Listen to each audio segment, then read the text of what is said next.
Сәлем достар, шілденің алғашқы жексенбісі бізде ұлттық домбыра күні. Қазақ пен домбыра егіз ұғым демекші, мәдени мұрамыздың күні баршамызға құтты болсын. Ертең дәл осы жерде бұл мереке аталып өтпек. Және дәл осы жерде, бұл сахнада, осы орындықта біздің мемлекет басшысы Қасым-Жомарт Кемелұлы Тоқаев отырады. Сонымен қатар бұл жерде мәдениет және спорт министрі Ақтоты Райымқұлова, депутат Бекболат Тілеухан, қазақтың еңбек сіңірген әртісі Сәкен Тұрысбеков ағамыз отырады деп жоспарлануда. Мерекенің соңғы дайындықтары қалай жүріп жатқанын бүгін барлығымыз бірге тамашалайтын боламыз. Домбырашылар, әртістер, ұйымдастырушылар бұл жерде не жасап жатқанын бірге тамашалаймыз. Бізбен бірге болыңыз.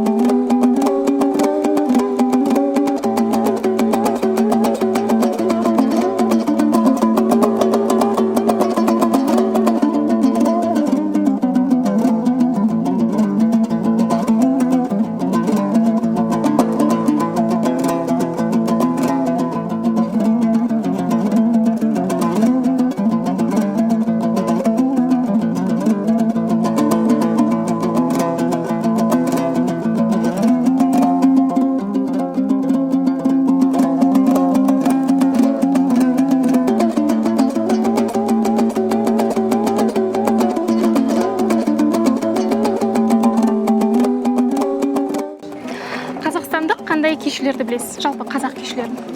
Әрине күйдесе Құрманғазы бабамызды еске аламыз. Біріншіден Құрманғазы атамыз, Сүгір Әлиұлы, Дина Нұрпейісова, Дәулеткерей, Тәттімбет. Қазақ халқы өзі мәдениеті, музыкасы өте бай халықпыз ғой.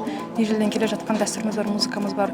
Осындай керемет күнде елбасымыздың атап кеткен домбыра күні өте керемет мейрам.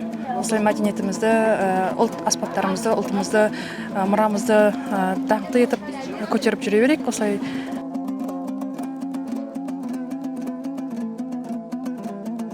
Ұлттық домбыра күні құтты болсын. Рахмет. Сіздерге бірнеше сауал қойсам бола ма? Болады. Сіздің сүйікті күйіңіз қандай?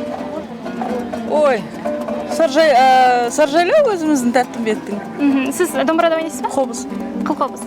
Жоқ, прима қобыз. Біздің қазақ күйшілері бірнешеуін атап бересіз ба? Прям перечислить? Не, бірнешеуін. Тәттімбет, Құрманғазы, Қазанғап, Сүгір. Керемет, жастар өйткені жастар жағы білмей жатыр. Домбыра күні қай жылы бекітілді? Ұлттық домбыра күні. Осыдан 4 жыл бұрын болса, 18 жыл шығар? 18 жылы біздің елбасының қаулысымен. Жақсы, жалпы жаңа сұрап жатырмын, бізде шілденің бірінші жексенбісі қандай мейрам деп көбісі білмейді. Домбыра күні. Көбісі Астана күні дейді. Бірақ Астана күні бізде білмейді екен. 6 шілде.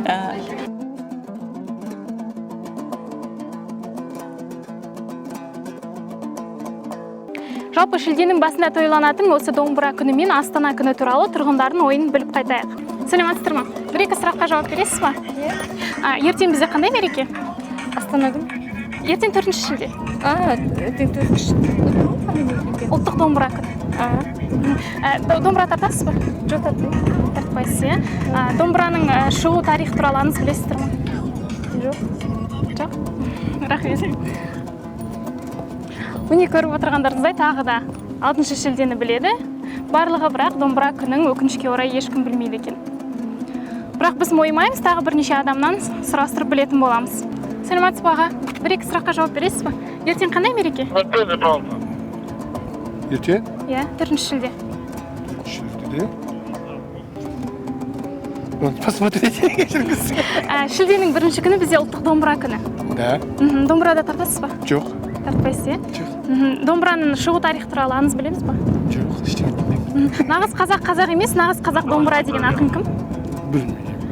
Қадыр Мырза әлі есіңізде сақтап алыңыз. Байқап отырсаңыздар, үлкен адамдардың өзі бізде ұлттық домбыра күні тойланатынын біле білмейді. Өйткені бұл мереке 2018 жылы ғана елбасының бастауымен бекітілді, яғни биыл 4 жыл тойлануда. Мен есімім Шолпан, YouTube арнадан боламын.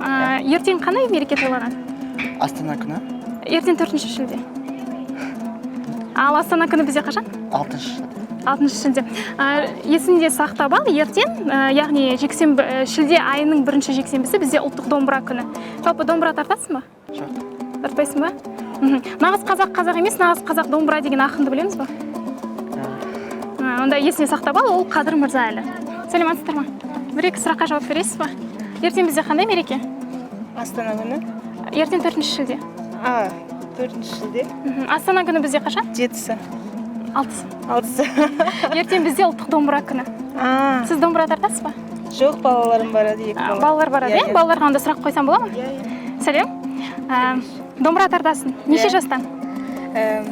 Осы 10 жасында бастадым. 10 жасында бастадың. Қандай күйлерді тартасың? Енді үйреніп бастап жатырмын. Қандай күйлерді білесің? Әлі білмеймін. Адайды білемін тағы. Ал қазақтың қандай танымал күйшілерін білесің?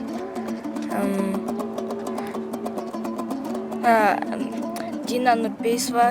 Дұрыс. Тағы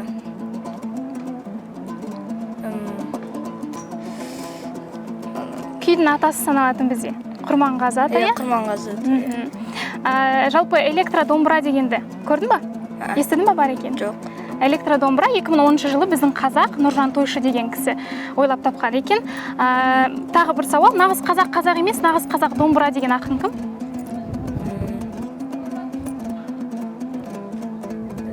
Білесің ба?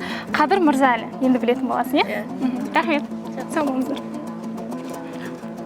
Мінекей, домбыраны енді ғана үйреніп жатыр. Енді алдағы уақытта бұл бала бірнеше күй үйреніп, жалпы біздің күйшілерді таниды деген сенімдеміз. Мінекей, сағат 10 минутсы жетті. 1,5 минуттан соң соңғы дайындық басталады. Бұл жерде көріп отырғандарыңыздай тек қана домбыра емес, қобыз, басқа да музыкалық аспаптар берілген. Бірге тамашалайтын боламыз.